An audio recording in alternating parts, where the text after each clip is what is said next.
জাতীয় নাগরিক পার্টির উদ্যোগে আমরা এই জুলাই গণ অভ্যুত্থানের 1 বছর পূর্তিতে আমরা পুরো মাসব্যাপী দেশ গড়তে জুলাই পদযাত্রা একটি কর্মসূচি হাতে নিয়েছি। সেই কর্মসূচি 1 জুলাই থেকে সারা দেশে পদযাত্রা শুরু করেছে এবং পুরো 1 মাস এই পদযাত্রাটি চলমান থাকবে।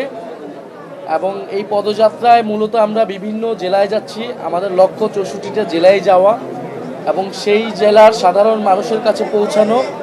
সাধারণ মানুষ যে এই বর্তমান সময়ে যেই সমস্যাগুলো নিয়ে তারা দুঃখ দুর্দশায় জর্জরিত এবং এই 24-এর গণ অভ্যুত্থানে তাদের যে প্রত্যাশা ছিল, আমাদের যে শহীদদের মর্যাদা, শহীদদের যে আকাঙ্ক্ষা ছিল, তার কতটুকু বাস্তবায়ন হলো, কেন হলো না এবং কিভাবে সেটা আমরা একত্রে করতে পারি, মূলত জনমানুষের সাথে সেই সংলাপ এবং জন্য এই পদযাত্রা। এবং এই পদযাত্রার মধ্য দিয়ে আমরা যেই জেলায় যাচ্ছি, যেই স্থানে যাচ্ছি, সেইখানের ঐতিহ্যবাহী স্থান, গুরুত্বপূর্ণ জায়গা, মসজিদ, মাদ্রাসা, আমরা সব জায়গায় আমরা সেখানে সাক্ষাৎ করছি, ভিজিট করছি। সেই ধারাবাহিকতা আমরা বরিশাল অঞ্চলে এসেছি। বরিশাল অঞ্চলে আমাদের পীর সাহেব চরমনাই, ওনার দরবারে আমরা আজকে এসেছি।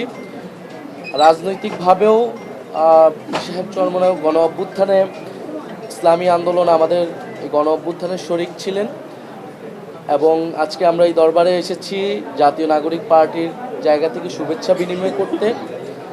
এবং এই দরবার বাংলাদেশে এবং পীর সাহেব চরমনাই পরিবার ইসলাম প্রচারে পুরো বাংলাদেশ এবং বরিশাল অঞ্চলে যে গুরুত্বপূর্ণ ভূমিকা রেখেছে, এটা আমরা সকলেই জানি। আমরা আজকে এখানে এসেছি ওনাদের সাথে কথা বলতে এবং ওনাদের থেকে এবং পীর সাহেবের কবর জিয়ারত করতে এবং সার্বিকভাবে বাংলাদেশের বর্তমান সময়ে আমাদের সংস্কৃতি, আমাদের ধর্ম, আমাদের রাজনীতি, দেশের মানুষের অবস্থা এবং ইসলাম নিয়ে আমরা আলোচনা করব সংক্ষিপ্তভাবে। না, আমরা তো বিভিন্ন জায়গায় অনেক, যেখানে ঐতিহ্যবাহী মাদ্রাসা রয়েছে, দরবার শরীফ রয়েছে, রাজনৈতিকভাবে তো আমাদের একটা যোগাযোগ আছে। সেটা আমরা তো রাজনৈতিকভাবে তাদের অফিসেও গিয়েছি, বহুবার আমরা অফিসিয়ালি কথাও বলেছি। আজকে মূলত সামাজিক, সাংস্কৃতিক এবং ধর্মীয় জায়গা থেকে আমরা ঐতিহ্যবাহী বিভিন্ন জায়গায় মসজিদ, মন্দির, মাদ্রাসা, দরবার শরীফে যাচ্ছি। সেই জায়গা থেকে আজকে আমরা এখানে এসেছি।